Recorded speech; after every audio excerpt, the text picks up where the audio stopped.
Hello everybody, this is Mulenga and welcome to my channel where we talk all things faith, life and personal development.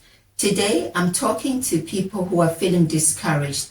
You are worn out from a battle that has been going on. Maybe it's been a long time or it's recent, but it's hit you hard and you're just feeling like giving up and throwing in the towel.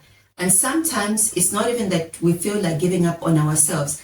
You feel like giving up on God, or maybe you have even given up on God. But I want to remind you that with God, there's always a way out. Even if it's at the last minute, or even if it's past your due date, God can still take you out. So in the book of Daniel, regarding these three boys, they refused to bow down to the statue that the king had put up and had asked everyone to bow down to.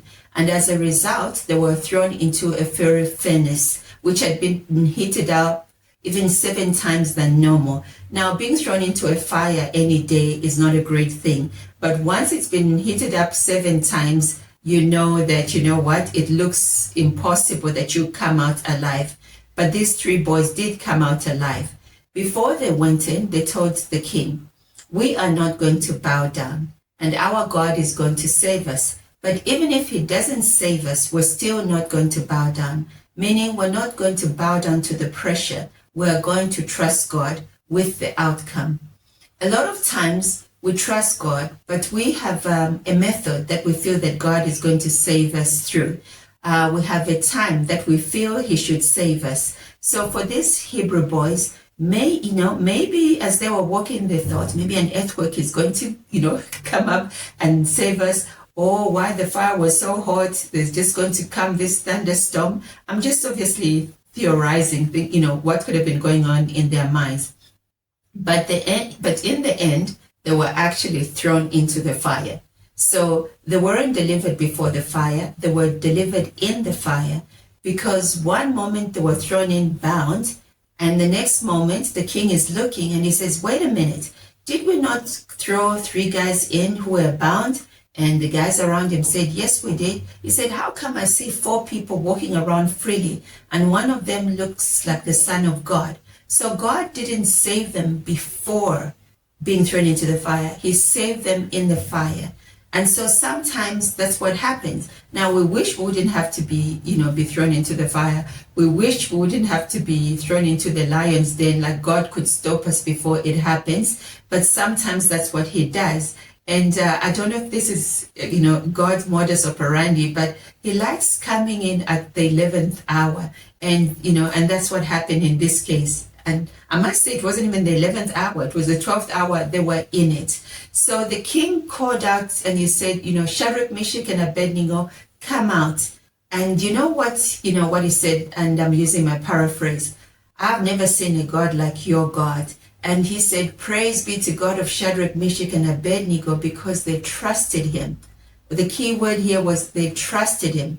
They trusted him when they were praying to be saved. They trusted him when they were walking there.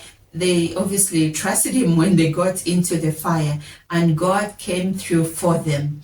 And then what happened is that God received glory as a result of this miraculous intervention that he had done for his children. But in addition, the 3 young Hebrew boys got promotion. The king said, "You know what? Anybody who says anything bad against this God, who saves in such a miraculous way, will be punished." And he spoke about the punishment that he would put up.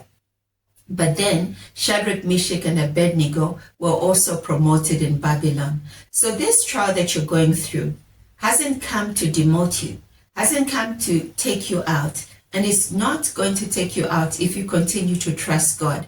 When it's all over, you will be promoted. Whatever way that God feels will happen. So trust God with the what, trust him with the how, and trust him with the when. I was also reading 1 Peter chapter 5, where he says, after this trial, or after this short suffering, he calls it a short suffering, you'll be restored and established and receive glory. So you will be restored. You will be established and you'll be honored after this trial is over. So keep the faith and keep going. God is a God of the miraculous. 1 minute you could be in the fire, the next minute you're being promoted. I do hope that this word, which I believe is from the Lord, has encouraged somebody. Keep going forward. Keep trusting the God Almighty, who saves, not by sword or spear, but by the might of his right hand. Until the next video, it's bye-bye.